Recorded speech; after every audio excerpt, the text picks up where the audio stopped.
ಬೋಂಡಾ ಬಜ್ಜಿ ಅಂತ ನೀವೆಲ್ಲ ತಿಂತಾನೆ ಇರ್ತೀರಾ. ಆದರೆ ಒಂದು ದಿನ ಈ ಕ್ರಿಸ್ಪಿ ಆಲೂ ಬೋಂಡಾ ವಿತ್ ಪುದೀನ ಚಟ್ನಿನ ನೀವೇನಾದರೂ ತಿಂದರೆ ನೀವು ಬಜ್ಜಿ ಮತ್ತು ಬೋಂಡಾನ ಮರ್ತೇ ಬಿಡ್ತೀರಾ. ಅಷ್ಟು ಯಮ್ಮಿಯಾಗಿರುತ್ತೆ. ಇದ್ರ ಜೊತೆ ಪುದೀನ ಚಟ್ನಿನ ಅದ್ಕೊಂಡು ತಿಂತಾ ಇದ್ದರೆ ಅದ್ರ ಮಜನೇ ಬೇರೆ.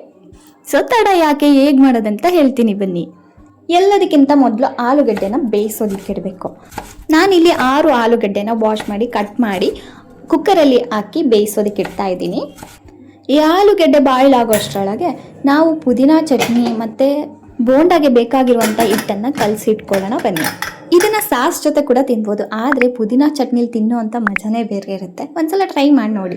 ಮೊದಲು 1-2 ಮೆಣಸಿನ್ಕಾಯಿ ತೊಗೊಳ್ಳಿ. ನಾನಿಲ್ಲಿ 4 ಮೆಣಸಿನ್ಕಾಯಿ ತೊಗೊಂಡಿದ್ದೀನಿ. ಖಾರ ಇರಲಿಲ್ಲ, ಸೊ ಹಾಗಾಗಿ ಸ್ವಲ್ಪ ಕೊತ್ತಂಬರಿ ಸೊಪ್ಪು, ಹಾಗೆ ಸ್ವಲ್ಪ ಬೆಳ್ಳುಳ್ಳಿ, ಹಾಗೆ 1 ಬೌಲ್ ಪುದೀನ ಸೊಪ್ಪನ್ನು ನಾನಿಲ್ಲಿ ತೊಗೊಳ್ತಾ ಇದ್ದೀನಿ.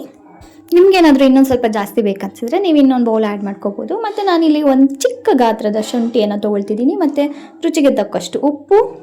ಇದನ್ನು ನುಣ್ಣಗೆ ಗ್ರೈಂಡ್ ಮಾಡಬೇಕು. ಗ್ರೈಂಡ್ ಆದಮೇಲೆ ನಿಮಗೇನಾದರೂ ಲೆಮನ್ ಬೇಕನ್ಸಿದ್ರೆ ಲೆಮನ್ ಡ್ರಾಪ್ಸ್ನ ಆ್ಯಡ್ ಮಾಡ್ಕೊಳ್ಳಿ. ಲೆಮನ್ ಡ್ರಾಪ್ಸ್ ಹಾಕೋದ್ರಿಂದ ಇದರ ಟೇಸ್ಟ್ ಇನ್ನೂ ಹೆಚ್ಚುತ್ತೆ. ಸೊ ನಾನಿಲ್ಲಿ ಒಂದು ಬೌಲ್ಗೆ ಇದನ್ನು ಟ್ರಾನ್ಸ್ಫರ್ ಮಾಡಿ ಇಟ್ಕೊತಿದ್ದೀನಿ. ಬಾಯ್ಲ್ ಆಗಿರುವಂಥ ಆಲೂಗಡ್ಡೆನ ಒಂದು ತಟ್ಟೆಯಲ್ಲಿ ಟ್ರಾನ್ಸ್ಫರ್ ಮಾಡಿ ತಣ್ಣಗಾಗಕ್ಕೆ ಬಿಡ್ತಾ ಇದ್ದೀನಿ. ಅಷ್ಟರಲ್ಲಿ ವೆಜಿಟೇಬಲ್ಸ್ನ ಕಟ್ ಮಾಡ್ಕೊಳ್ಳೋಣ. ಇದಕ್ಕೆ ಬೇಕಾಗಿರೋದು 2 ಈರುಳ್ಳಿ, ಹಾಗೆ ಸ್ವಲ್ಪ ಕೊತ್ತಂಬರಿ ಸೊಪ್ಪು ಅಷ್ಟೇ. ಆನಿಯನ್ ಇಲ್ಲಿ ಚಿಕ್ಕದಾಗಿ ಕಟ್ ಮಾಡ್ಕೋಬೇಕು. ಕೊತ್ತಂಬರಿ ಸೊಪ್ಪನ್ನ ಕೂಡ ಚಿಕ್ಕದಾಗಿ ಕಟ್ ಮಾಡ್ಕೋಬೇಕು.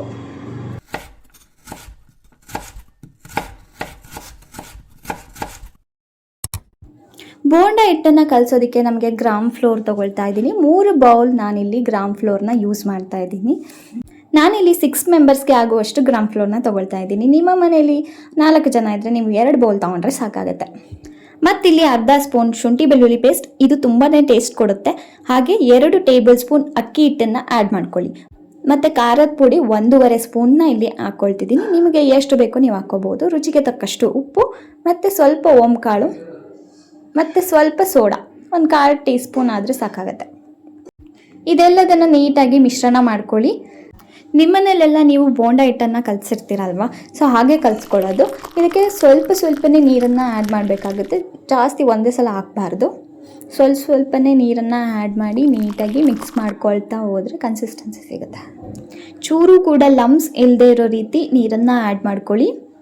ಹಾಗೆ ಇನ್ನೊಂದು ವಿಷಯ, ನಿಮಗೆ ನನ್ನ ವಿಡಿಯೋಸ್ ಇಷ್ಟ ಆದರೆ ಲೈಕ್ ಮಾಡಿ, ಕಮೆಂಟ್ ಮಾಡಿ, ಹಾಗೆ ಶೇರ್ ಮಾಡಿ, ಮತ್ತು ನನ್ನ ಚಾನಲ್ನ ಸಬ್ಸ್ಕ್ರೈಬ್ ಮಾಡೋದನ್ನು ಮರಿಬೇಡಿ. ನೋಡಿ, ಏನಿಲ್ಲ, ಸೇಮ್ ಬೋಂಡಾ ಹಿಟ್ಟು ಕಲಿಸ್ಕೊಳ್ಳೋದು.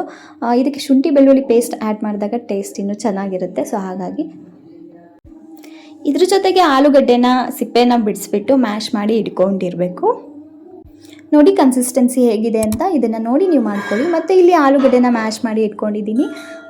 ಪೂರ್ತಿಯಾಗಿ ನುಣ್ಣಗಿರಬೇಕು. ಮತ್ತು ಇದಕ್ಕೆ ಕಟ್ ಮಾಡಿ ಇಟ್ಕೊಂಡಂಥ ಈರುಳ್ಳಿ ಮತ್ತು ಕೊತ್ತಂಬರಿ ಸೊಪ್ಪನ್ನು ಹಾಕಿ ಇಲ್ಲೂ ಕೂಡ ಶುಂಠಿ ಬೆಳ್ಳುಳ್ಳಿ ಪೇಸ್ಟ್ನ ಆ್ಯಡ್ ಮಾಡ್ಕೋಬೇಕಾಗುತ್ತೆ. ಅರ್ಧ ಟೀ ಸ್ಪೂನ್ ಸಾಕು. ಮತ್ತು 1 ಟೀ ಸ್ಪೂನ್ ಕೊರಿಯಾಂಡರ್ ಪೌಡರ್, ಹಾಗೆ 1 ಟೀ ಸ್ಪೂನ್ ಜೀರಿಗೆ ಪುಡಿನ ಹಾಕ್ಕೊಳ್ತಿದ್ದೀನಿ. ಮತ್ತು 1 ಟೀ ಸ್ಪೂನ್ ಖಾರದ ಪುಡಿ, ಮತ್ತು ರುಚಿಗೆ ತಕ್ಕಷ್ಟು ಉಪ್ಪು, ಸ್ವಲ್ಪ ಅರಿಶಿನ. ಇದೆಲ್ಲದನ್ನು ಹಾಕಿ ಈ ಮಸಾಲ ಪೂರ್ತಿ ಆಲೂಗಡ್ಡೆಗೆ ಹತ್ಕೋಬೇಕು. ಎಲ್ಲ ಕಡೆ ಹತ್ಕೊಂಡಿರೋ ಅಂತೆ ಕಲಿಸ್ಬೇಕು. ಇದು ಬೋಂಡಾ ಬಜ್ಜಿ ಅಷ್ಟೇ ಸಿಂಪಲ್ ಆಗಿರುವಂಥ ರೆಸಿಪಿ, ಮತ್ತು ರುಚಿನೂ ಕೂಡ ಹೆಚ್ಚಿಸುವಂಥ ರೆಸಿಪಿ. ಮಕ್ಕಳಿಂದ ಹಿಡಿದು ದೊಡ್ಡವ್ರವರೆಗೂ ಎಲ್ಲರಿಗೂ ಇಷ್ಟ ಆಗುವಂಥ ರೆಸಿಪಿ. ಟ್ರಸ್ಟ್ ಮೀ, ನಮ್ಮನೇಲಂತೂ ಇದನ್ನು ಚಪ್ಪರಿಸ್ಕೊಂಡು ತಿಂದಿದ್ದಾರೆ. ಸೊ ನೀವು ಬಿಡದೆ ಟ್ರೈ ಮಾಡಿ ನೋಡಿ. ನಾನು ಇದೇ ಜಾಸ್ತಿ ಆಗುತ್ತೆ ಅಂದ್ಕೊಂಡೆ, ನೋಡಿದರೆ ಇದೇ ಕಡಿಮೆ ಆಗೋಯ್ತು. ಅಷ್ಟು ಇಷ್ಟಪಟ್ಟು ತಿಂದರು. ನೋಡಿ, ಈ ರೀತಿ ಉಂಡೆಗಳನ್ನಾಗಿ ಮಾಡ್ಕೋಬೇಕು. ಈ ಸೈಜಲ್ಲಿ ಮಾಡ್ಕೊಳ್ಳಿ. ನೀವು ಇದಕ್ಕಿಂತ ಚಿಕ್ಕದಾಗೂ ಮಾಡ್ಕೋಬೋದು, ಇದಕ್ಕಿಂತ ದೊಡ್ಡದಾಗಿಯೂ ಮಾಡ್ಕೋಬೋದು. ಇದೇ ಸೈಜಲ್ಲಿ ಮಾಡ್ಕೊಂಡ್ರೆ ಬೆಸ್ಟ್ ಅಂತ ನಾನು ಹೇಳ್ತೀನಿ. ನೋಡಿ, ಉಂಡೆಗಳು ಇಷ್ಟೇ ಆಗಿದ್ದು. ನೀವೇನಾದರೂ ಮಾಡ್ಕೊಳ್ಳೋದಿದ್ರೆ ಕ್ವಾಂಟಿಟಿ ಇನ್ನೂ ಜಾಸ್ತಿ ಮಾಡ್ಕೊಳ್ಳಿ. ಇದು ನಮ್ಮ ಮನೇಲಿ ಸಾಕಾಗಲೇ ಇಲ್ಲ. ಆ ಉಂಡೆನ ತೊಗೊಂಡು ನೀವು ಕಡಲೆ ಹಿಟ್ಟಲ್ಲಿ ಈ ರೀತಿ ನೋಡಿ ಮುಳುಗಿಸ್ಬೇಕು. ಯಾವ ರೀತಿ ನೀವು ಬೋಂಡಾ ಮೆಣಸಿನ್ಕಾಯಿನ ಎದ್ದುತ್ತೀವಲ್ಲ ಅದೇ ರೀತಿ ಮುಳುಗಿಸ್ಬಿಟ್ಟು ಎಣ್ಣೆಲಿ ಬಿಡಬೇಕು. ಯಾವ ರೀತಿ ನೀವು ಬೋಂಡಾನ ಫ್ರೈ ಮಾಡ್ತೀರೋ ಅದೇ ರೀತಿ ಇದನ್ನು ಕೂಡ ಫ್ರೈ ಮಾಡಬೇಕು.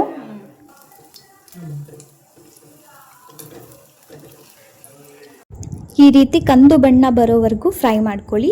ನೋಡಿ ಎಷ್ಟು ಚೆನ್ನಾಗಿ ಕಾಣಿಸ್ತಿದೆ. ನೀವು ಮಾಮೂಲಿ ಬೋಂಡಾ ಬಜ್ಜಿ ಎಲ್ಲ ಹೇಗೆ ಫ್ರೈ ಮಾಡ್ಕೊಡ್ತೀರೋ ಅದೇ ರೀತಿ.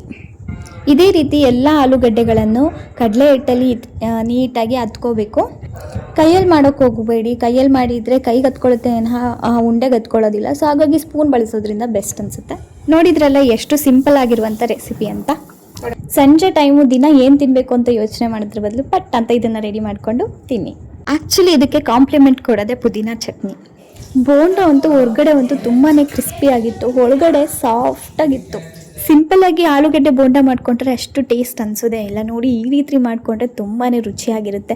ಇದನ್ನು ಪುದೀನ ಚಟ್ನಿಯಲ್ಲಿ ಹತ್ಕೊಂಡು ತಿಂದಾಗ ಪುದೀನ ಫ್ಲೇವರ್ ಬಾಯಲ್ಲಿ ಎಷ್ಟು ಚೆನ್ನಾಗಿ ಅನಿಸುತ್ತೆ ಅಂದರೆ ತುಂಬ ರಿಫ್ರೆಶಿಂಗ್ ಫೀಲ್ ಆಗುತ್ತೆ. ಇದೇ ರೀತಿಯ ಇಂಟ್ರೆಸ್ಟಿಂಗ್ ವಿಡಿಯೋ ಜೊತೆ ನಾನು ನಿಮ್ಮ ಮುಂದೆ ಇರ್ತೀನಿ. Thank you and subscribe.